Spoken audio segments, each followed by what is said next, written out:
दोस्तों, उत्तर प्रदेश के एक छोटे से गांव में एक दंपति रहा करते थे। वो दंपति बहुत ही खुश था, लेकिन उनके कोई संतान नहीं थी। वो बहुत जगह मंदिरों में गए और मन्नत मांगे कि हमारे कोई न कोई संतान हो जाए, लेकिन उनको संतान प्राप्ति नहीं हुआ। इसी क्रम में समय बीतता गया और ईश्वर ने एक दिन उनकी सुन ली। उनके घर एक संतान पैदा हो गया। उस लड़के को वो बहुत ही लाड प्यार से पालते थे। उस लड़के का नाम इन्होंने निखिल रखा। निखिल अब धीरे धीरे बड़ा होने लगा। जब वो 5 साल का हो गया तो उसको एक स्कूल में नाम लिखा दिया गया। वो स्कूल में पढ़ने जाया करता था। धीरे धीरे उसका समय बीतता है और वो 10 तक की पढ़ाई कंप्लीट कर लेता है। दोस्तों, वो शुरू से ही बहुत ही मेहनती था और बहुत ही दिल लगाकर पढ़ाई करता था। उसके पिता हमेशा ये चाहते थे कि मेरा बेटा पढ़ लिख कर एक बड़ा ऑफिसर बने और मेरा नाम रोशन करे। इसलिए वो अपने बेटे की पढ़ाई पर विशेष ध्यान दिया करते थे। निखिल हाई स्कूल पूरे जिले में टॉप करता है। इससे उसके पिता का जो सीना था वो चौड़ा हो जाता है और वो कहते हैं, बेटा इसी तरीके से लगन से तुम पढ़ाई करो, एक ना एक दिन हमारा नाम रोशन जरूर करोगे। निखिल भी पूरा मेहनत से पढ़ाई करता था। इसी तरीके से दोस्तों वो 12वीं में पहुंच गया। 12वीं में जब पहुंचा तो वो अब अपने परिवार की परिस्थितियों को भी समझने लगा था। वो देखता था कि उसके पिता कितने मेहनत करके उसको पढ़ाते हैं और एक एक पैसे जोड़कर वो अपने परिवार का खर्चा चलाते हैं। निखिल चाहता था कि मैं पढ़ लिख कर कुछ ऐसा काम करूं जिससे मैं अपने पिता का बोझ हल्का कर सकूं और मेरे पिता को मेहनत मजदूरी करने की जरूरत न पड़े। तभी उसको पता चलता है कि उसके कुछ दोस्त आर्मी की तैयारी कर रहे हैं। निखिल भी अपने मन में ठान लेता है कि मैं भी आर्मी ज्वाइन करूंगा।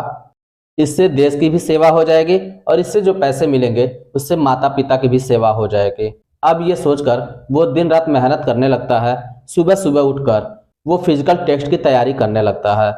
गांव के बाहर जाता है और रोजाना दौड़ लगाता है ताकि वो फिजिकल टेस्ट को पार कर सके। इसी क्रम में कुछ दिन बीतता चला गया। एक दिन जब वो दौड़ने के लिए जा रहा था तो रास्ते में दौड़ रहा था तो उसकी केहूनी से उसी गांव के एक व्यक्ति को ठोकर लग जाती है। दोस्तों, जिसको ठोकर लगती है उसका नाम संजय होता है। संजय को जब ठोकर लगती है तो निखिल उससे माफी मांगता है। बोलता, भैया मैंने देखा नहीं, अगर आप रास्ते में नहीं होते तो आपको ठोकर नहीं लगती। संजय दोस्तों चूंकि घमंडी था और वो भी पुलिस विभाग में दरोगा के पोस्ट पर तैनात था, इसलिए उससे अपने पोस्ट का कुछ ज्यादा ही घमंड था और वो अपने आगे किसी को भी नहीं समझता था। संजय निखिल से बोलने लगता है कि तुम्हारी हिम्मत कैसे हुई मुझसे इस तरीके से बात करने की और मुझे धक्का देने की? क्या तुम मुझे जानते नहीं हो? निखिल बोलता है, भैया मुझे माफ कर दीजिए, मैं इस रास्ते पे दौड़ रहा हूँ, ये केवल मेरा सपना नहीं है, मेरे माता पिता का उम्मीद इससे जुड़ा हुआ है। मैं चाहता हूँ इसमें कामयाबी पाकर मैं अपने पिता को मेहनत मजदूरी से छुटकारा दे सकूं। संजय इस बात को सुनकर थोड़ा शांत हो जाता है, लेकिन वो अपने घमंड में चूर था।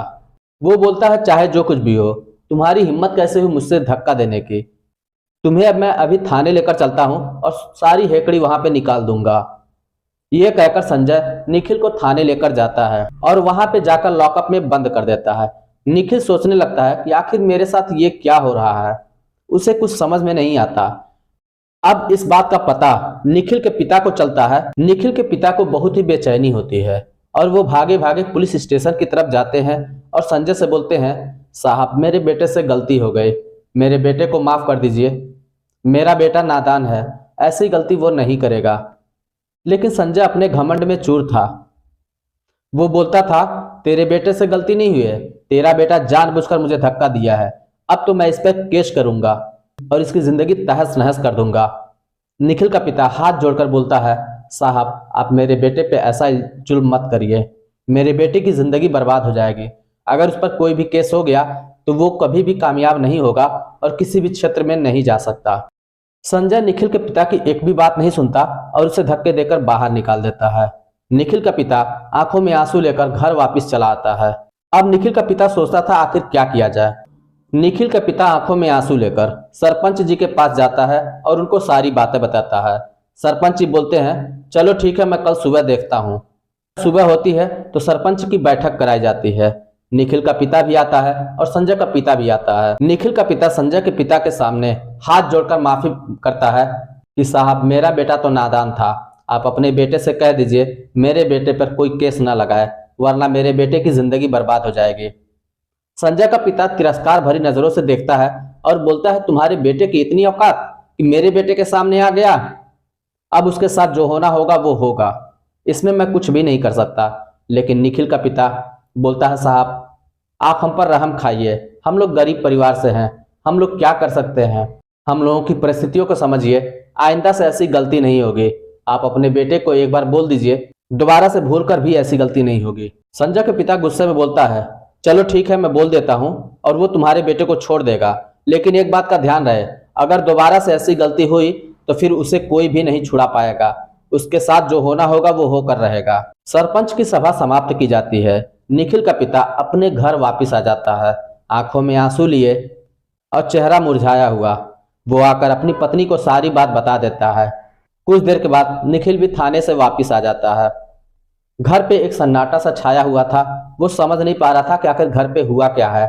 कोई उससे कुछ भी नहीं बताता। वो अपनी पिता की आंखों को झुकी हुई देखता है तो अपने पिता से बोलता है, पिताजी आखिर हुआ क्या है। उसके पिताजी बोलते हैं, बेटा कोई भी बात नहीं है, बस ऐसे ही। ये कहकर बात को टाल देते हैं। निखिल जब अगले दिन दौड़ने के लिए जाता है तो उसके साथ में जो लोग तैयारी कर रहे थे निखिल को सारी बात बताते हैं। तुम्हारे पिता का आज पंचायत में बहुत ही तिरस्कार हुआ, उनको बहुत भला बुरा कहा गया और तुम्हारे पिता रोते हुए घर गए हैं। इतनी बात को सुनकर निखिल तुरंत ही अपने घर चला आता है और अपने पिता से सच्चाई जानने की कोशिश करता है, लेकिन उसके पिता टाल मटोल करते हैं। लेकिन निखिल जिद पर अड़ जाता है कि पिताजी आपको मेरी कसम है, आप मुझे सच बताइए। ना चाहते हुए भी उसके पिता उसको सच बता देते हैं। जब निखिल इस बात को सुनता है कि मेरे पिता का इतना बड़ा अपमान हुआ और मैं अभी सामने हूं, मेरे होते हुए ऐसा कैसे हो सकता है, अब उसकी आंखों में एक ज्वाला दहक रही थी। अब वो सोच रहा था कि मेरे पिता का अपमान जिसने भी किया है मैं उसे छोड़ूंगा नहीं। ये कहकर वो घर से बाहर निकल जाता है। उसके पीछे पीछे निखिल के पिता भी पहुंच जाते हैं और उसके पैर पकड़ लेते हैं, बेटे ऐसा अनर्थ मत करना, मैं चाहता हूं तू पढ़ लिख कर कोई बड़ा अफसर बने, और अगर तूने आज कोई गलत कदम उठा दिया जिसकी वजह से तुम पर केस हो गया तो तुम पूरी जिंदगी कुछ नहीं कर सकते, फिर हमारा जीवन और तुम्हारा जीवन दोनों लोगों का अंधकार में ही बीतेगा। निखिल अपने पिता की यह बात को सुनकर रुक जाता है, लेकिन वो अब घर में गुमसुम सा रहने लगा था। न समय से खाता था, न समय से सोता था, न किसी से ठीक से बात करता था, एकदम उदास रहने लगा था। इस चीज को देखकर निखिल के पिता घबरा जाते हैं और सोचते हैं अगर ऐसा ही रहा तो मेरा बेटा आगे कुछ भी नहीं कर पाएगा, इसके लिए मुझे कुछ ना कुछ करना पड़ेगा। एक दिन घर में बैठे हुए थे तो वो अपनी पत्नी से बोलते हैं, जानती हो अगर हमने अपने बेटे को यहाँ से दूर नहीं किया तो फिर मेरा बेटा इस अंधकार की दुनिया में खो जाएगा, मुझे इस घर को छोड़ना पड़ेगा। पति पत्नी दोनों रजामंदी से उस घर को छोड़ देते हैं और निखिल को भी साथ लेकर शहर की तरफ चले आते हैं। शहर में नया माहौल था। अब निखिल धीरे धीरे अपने गम से बाहर आने लगता है। उसके पिता हमेशा समझाते हैं, बेटा अगर तू किसी से बदला लेना चाहता है तो किसी से मार झगड़ा करके बदला नहीं लिया जा सकता, तू अपने आप को इतना कामयाब कर कि वो खुद ब खुद देख कर तुझे अपनी ही नजरों से गिर जाए, तब मैं समझूंगा कि तूने मेरे अपमान का बदला लिया है। इस बात को सुनकर निखिल के अंदर जोश खरोश बढ़ जाता है और वो आगे की पढ़ाई करना शुरू कर देता है। आगे की पढ़ाई करते करते उसे अपने दोस्तों से पता चलता है कि अगर यूपीएससी का एग्जाम क्लियर कर लिया जाए तो आईएएस आईपीएस बना जा सकता है, एक बहुत बड़ा अधिकारी का पद होता है। अब वो दिन रात मेहनत करके यूपीएससी की तैयारी करने लगता है। चूंकि उसके पिता के पास उतने पैसे नहीं होते हैं तो निखिल पार्ट टाइम जॉब कर लेता है और उससे अपने खर्चे निकाल कर आगे की पढ़ाई करता है। यूपीएससी का एक कोचिंग सेंटर ज्वाइन कर लेता है और 3 साल की कड़ी मेहनत के बाद जब वो यूपीएससी का एग्जाम देने जाता है तो प्री में ही वो लटक जाता है। अब उसका सारा सपना टूट जाता है।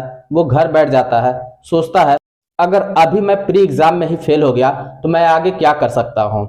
लेकिन उसके पिता उसके पास आते हैं और उसे हिम्मत बताते हैं कि बेटा मुश्किलें चाहे कितनी भी बड़ी हो उसमें हार कभी भी नहीं मानना चाहिए। अभी हम लोग जिंदा हैं, तुम फिर से ट्राई करो और मुझे उम्मीद है तुम इस बार जरूर पास कर जाओगे। अगर तुम यहीं पे हिम्मत हार दोगे तो फिर मेरे अपमान का बदला कैसे लोगे। इस बात को सुनकर निखिल के अंदर एक और हिम्मत बढ़ती है, एक नया जज्बा पैदा होता है और इस नए जज्बे के साथ पूरी मेहनत से वो आगे की पढ़ाई फिर से शुरू कर देता है और दिल जान लगा देता है यूपीएससी की तैयारी करने में। इस बार दोस्तों वो यूपीएससी का प्री एग्जाम और फाइनल एग्जाम दोनों क्लियर कर लेता है। उसके बाद जो इंटरव्यू होता है उसे भी वो क्लियर कर लेता है। ये बात आकर अपने पिता को बताता है। उसके पिता बहुत ही खुश होते हैं और उनकी आंखों में खुशी के आंसू आ जाते हैं। लेकिन वो अपने बेटे को समझाते हैं कि बेटे, इस बात का पता गांव वालों को न चलने देना, क्योंकि अगर संजय कहीं जान गया तो वो तुम्हारे पोस्टिंग में रुकावट पैदा कर सकता है। निखिल भी अपने पिता की बात मान लेता है और कहता है, पिताजी आप जैसा बोलेंगे मैं वैसा ही करूंगा। निखिल के पिता बोलते हैं, बेटा पहले तू अपना ट्रेनिंग कंप्लीट कर ले, उसके बाद जब तुम्हारी कहीं पोस्टिंग हो जाए उसके बाद देखा जाएगा क्या करना है। निखिल ऐसा ही करता है, अपनी ट्रेनिंग पर चला जाता है। ट्रेनिंग कंप्लीट होने के बाद उसे एक जिले का एसपी तैनात कर दिया जाता है। उसे एक जिले की एसपी की पोस्टिंग मिल जाती है। अब उस जिले में जाकर वो बहुत ही मेहनत से काम करने लगता है। वो हमेशा सही का साथ देता है और अपने वसूलों का पक्का होता है। उसने संजय का ट्रांसफर अपने जिला में ही करा लिया। जब इस बात का पता चला कि मेरा ट्रांसफर उस जिले में हो गया है जहां पर निखिल ही एसपी है, उसको थोड़ा हैरानी तो होती है, लेकिन सोचता है चलो काफी लंबा टाइम हो गया है, ये भूल चुका होगा। अब संजय जिस थाने में पोस्टिंग हुई थी वहां पे अपनी ड्यूटी करने लगता है। इसी क्रम में निखिल एक दिन उस थाने का निरीक्षण करने के लिए निकल जाता है। जब थाने पे पहुंचता है तो संजय को सामने देखता है। संजय भी निखिल को जब सामने देखता है तो वो अपनी कुर्सी से तुरंत खड़ा हो जाता है और अपनी टोपी लगाकर निखिल को सलाम ठोकता है। निखिल संजय को देखकर थोड़ा सा मुस्कुराता है और आगे बढ़ जाता है। पूरे थाने का निरीक्षण कर लेता है। उसके बाद बिना कुछ कहे वो वापस चला आता है। लेकिन संजय के दिमाग में एक बात खटकने लगती है। उसको अंदर ही अंदर झकझोरे जा रही थी कि आखिर अब निखिल मेरे साथ क्या करने वाला है। संजय तुरंत अपने पिता को फोन करता है और सारी बात बताता है। अब उसके पिता के पैरों के तले से जमीन भी खिसक जाती है और दोनों इस संबंध में काफी बार बात करते हैं। संजय अपने पिता से बोलता है, अगर निखिल ने मेरी पुरानी फाइलों को निकालना शुरू कर दिया तो फिर मैंने जो घूसखोरी की है वो सारा पता चल जाएगा, फिर मुझे अपनी नौकरी भी बचाना मुश्किल हो जाएगा। अब संजय के पिता का घमंड चूर हो चुका था। वो सोचते थे जिसके पिता को मैंने इतना जलील किया, आज उन्हीं का बेटा एसपी बन चुका है और मेरे बेटे से भी ऊपर पोस्ट मिली है उसे। अब वो क्या करेगा। दोस्तों कुछ दिन बीतता है। एक दिन निखिल अपने पिता के पास आता है और पिता से बोलता है, पिताजी अब आपको गांव वापस चले जाना चाहिए। उसके पिता भी बोलते हैं, हाँ बेटा तू सही बोल रहा है, अब हम लोगों की उम्र हो चली है और मुझे गांव से अच्छा कहीं और लगता भी नहीं है। वो तो मैं तुम्हारी वजह से यहाँ शहर में आया था, वरना मुझे गांव ही भाता है। निखिल पुराने घर को डेंट पेंट कराकर और नए सिरे से उसको करा देता है। उसके पिता और माता दोनों वहां पे रहने लगते हैं। अब जब संजय के पिता को इस बात का पता चलता है कि निखिल के पिता गांव में आकर रहने लगे हैं तो वो सोचता है निखिल के पिता से हम किस तरह से माफी मांगे। तो वो फिर पंचायत बुलाता है। पंचायत में निखिल के पिता और संजय के पिता दोनों लोग जाते हैं। संजय का पिता बोलता है कि भाई आप मुझे माफ कर दीजिए, मुझसे बहुत बड़ी गलती हो गई है। मैं अपने घमंड में आकर क्या क्या कह गया और आप अपने बेटे से कह दीजिएगा मेरे बेटे के साथ कुछ ऐसा वैसा ना करे। निखिल के पिता बोलते हैं, आप घबराइए नहीं भाई साहब, हम लोग बदला लेने वाले नहीं हैं। अगर आपका बेटा सही निकला तो आपके बेटे के साथ कुछ भी बुरा नहीं होगा, लेकिन अगर बेटा आपका गलत निकला तो आपके बेटे को कोई बचा भी नहीं सकता। कानून सबके लिए बराबर है। इस बात को सुनकर जो कुछ गांव वाले थे जो निखिल के पिता से नफरत करते थे और उनके विपक्ष में बातें किया करते थे, आज वो लोग भी जय जयकारे के नारे लगा रहे थे और बोल रहे थे वाकई में बेटा हो तो निखिल जैसा। इधर निखिल संजय की पुरानी फाइलों को निकालता है। अब धीरे धीरे करप्शन का इसका सबूत मिलना शुरू हो जाता है। जब संजय के करप्शन का सबूत मिलता है और रिश्वतखोरी का सबूत मिलता है तो वो अपने पावर अधिकार से संजय को लाइन हाजिर कर देता है। अब ये बात संजय अपने पिता को बताता है कि निखिल ने मुझे लाइन हाजिर कर दिया है। इस बात को सुनकर संजय के पिता सोच में डूब जाते हैं और सोचते हैं काश मैंने वो दिन ऐसा न किया होता तो शायद आज मेरे बेटे के साथ ऐसा ना होता। काश मैंने अपने घमंड में उनका तिरस्कार न किया होता तो आज भी मेरे बेटे को ये दिन देखना नहीं पड़ता।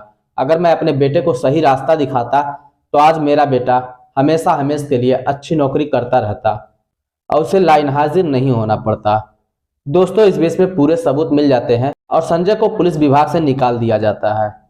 दोस्तों निखिल कुछ दिनों के बाद फिर शादी कर लेता है और अपना वैवाहिक जीवन व्यतीत करने लगता है। दोस्तों, हमें इस कहानी से यही सीख मिलती है कि अगर इंसान चाहे मेहनत और लगन से कुछ हासिल करना तो कुछ भी असंभव नहीं है। आप क्या कहना चाहते हैं निखिल के बारे में? आप क्या कहना चाहते हैं संजय के बारे में? आप क्या कहना चाहते हैं संजय के पिता के बारे में? आप क्या कहना चाहते हैं निखिल के पिता के बारे में? जो भी आपकी राय हो हमें कमेंट बॉक्स में लिखकर बताइए। चलिए फिर मिलते हैं नेक्स्ट वीडियो में। तब तक के लिए जय हिंद,